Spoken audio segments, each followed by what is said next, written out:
നമ്മൾ കർത്താവിൻ്റെ കൽപ്പനകളെ കുറിച്ച് ധ്യാനിക്കുന്ന ദിവസങ്ങളാണ്.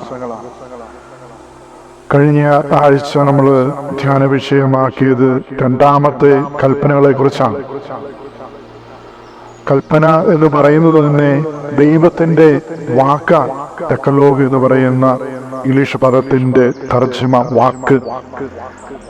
ദൈവത്തിൻ്റെ വാക്കുകളെ കുറിച്ചാണ് നമ്മൾ ധ്യാനിച്ചുകൊണ്ടിരിക്കുന്നത്.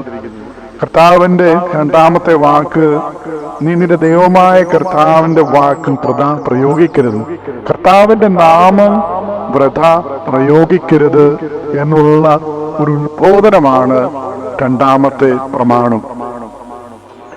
നമുക്കറിയാം, ക്രൈസ്തവ ജീവിതത്തില് നമ്മുടെ പ്രാർത്ഥനകളില് ഏറ്റവും കൂടുതൽ നമ്മൾ ഉപയോഗിക്കുന്ന പദം ഈശോ എന്ന പദമാണ്. ഈശോയുടെ നാമത്തിലാണ് നമ്മുടെ പ്രാർത്ഥനകൾ നമ്മൾ സമർപ്പിക്കുന്നത്. ഈശോ അല്ലെങ്കിൽ യേശു എന്ന വാക്കിന്റെ അർത്ഥം ദൈവം രക്ഷിക്കുന്നു എന്നാണ്. ദൈവത്തിന്റെ രക്ഷ, അതിന്റെ പൂർണ്ണത നമ്മൾ കാണുന്നത് യേശുവിലാണ്. യേശു ഈ ലോകത്തിലേക്ക് വന്നത് രക്ഷകനായിട്ടാണ്.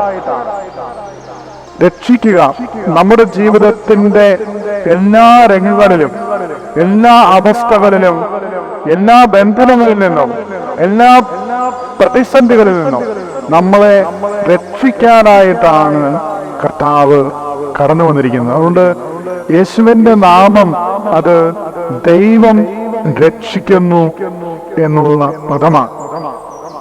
അത് ആ ഒരു വാക്ക് ദൈവത്തിന്റെ രക്ഷ ഇന്നലെ അല്ല, ദൈവത്തിന്റെ രക്ഷ നാളെയല്ല, ദൈവത്തിന്റെ രക്ഷ ഈ നിമിഷമാണ്. കർത്താവ് നമ്മളെ ഈ നിമിഷം രക്ഷിക്കുന്നു. അത് പ്രസന്റാണ്. അത് നമ്മളിപ്പോൾ പറയുമ്പോൾ തന്നെ സംഭവിച്ചുകൊണ്ടിരിക്കുക.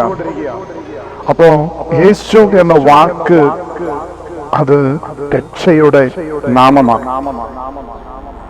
ലൂക്കായുടെ സുവിശേഷം 1-ാം അധ്യായം 31-ാം തിരുവചനം, ഗബ്രിയേൽ മാലാഖ പരിശുദ്ധ മറിയത്തോട് പറയുന്നു, നീ ഗർഭം ധരിച്ച് ഒരു പുത്രനെ പ്രസവിക്കും, നീ അവന് യേശു എന്ന് പേരിടണം. അപ്പോ ദൈവദൂതനാണ് പരിശുദ്ധ അമ്മയോട് യേശു എന്ന നാമത്തെ കുറിച്ച് ആദ്യമായി പറയുക. അവന്റെ പേര് യേശു എന്നാണ്. നമ്മുടെ എല്ലാ പ്രാർത്ഥനകളും, നമ്മുടെ എല്ലാ ജീവിതത്തിന്റെ അടിസ്ഥാനമായിട്ടുള്ള എല്ലാ കാര്യങ്ങളും നമ്മൾ ആരംഭിക്കുന്നത് യേശുനാമത്തിലാണ്. യേശുവിന്റെ നാമം നമ്മൾ ഉച്ചരിച്ച് പ്രാർത്ഥിക്കുമ്പോൾ, യേശുവിന്റെ നാമം നമ്മുടെ ഹൃദയത്തിലേറ്റി ദൈവസന്നിധിയിലേക്ക് നമ്മുടെ പ്രാർത്ഥനകൾ വരുമ്പോൾ, കർത്താവിന്റെ നാമം രക്ഷയുടെ നാമമാണ്. അനേകർക്ക് രോഗശാന്തി, അനേകർക്ക് പൈശാചിക ബന്ധനങ്ങളിലുള്ള മോചനം, ഇതെല്ലാം യേശുനാമത്തിലാണ് സംഭവിക്കുന്നത്. അതുകൊണ്ട് യേശുവിന്റെ നാമം പരിശുദ്ധമാണ്. ഫിലിപ്പിയർക്ക് എഴുതപ്പെട്ട ലേഖനം 2-ാം അധ്യായം 9-ാം തിരുവചനത്തിൽ നമ്മൾ കാണുന്നു, ആകയാൽ ദൈവം അവനെ അത്യധികം ഉയർത്തി എല്ലാ നാമങ്ങൾക്കും ഉപരിയായ നാമം നൽകുകയും ചെയ്തു. ഇത് യേശുവിന്റെ നാമത്തിൽ മുമ്പിൽ സ്വർഗത്തിലും ഭൂമിയിലും പാതാളത്തിലുള്ള സകലരും മുട്ടുമടക്കുന്നതിനും യേശു ക്രിസ്തുവാണ് കർത്താവെന്ന് പിതാവായ ദൈവത്തിന്റെ മഹത്വത്തിനായി എല്ലാ നാവുകളും ഏറ്റുപറയുന്നതിനും വേണ്ടിയാണ്.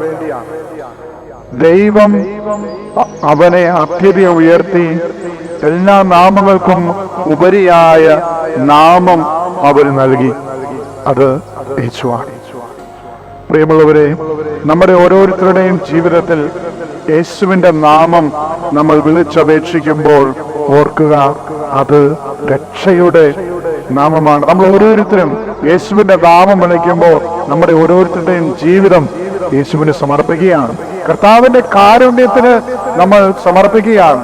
ലൂക്കായുടെ സുവിശേഷം 18-ാം അധ്യായം 38-ാം തിരുവചനത്തിൽ നമ്മൾ കാണുന്നു, അന്ധനായ യാചകൻ വിളിച്ചു പറയുകയാണ്, ദാവീദിന്റെ പുത്രനായ യേശുവേ എന്നിൽ കനിയണമേ, ദാവീദിന്റെ പുത്രനായ യേശുവേ എന്നിൽ കനിയണമേ.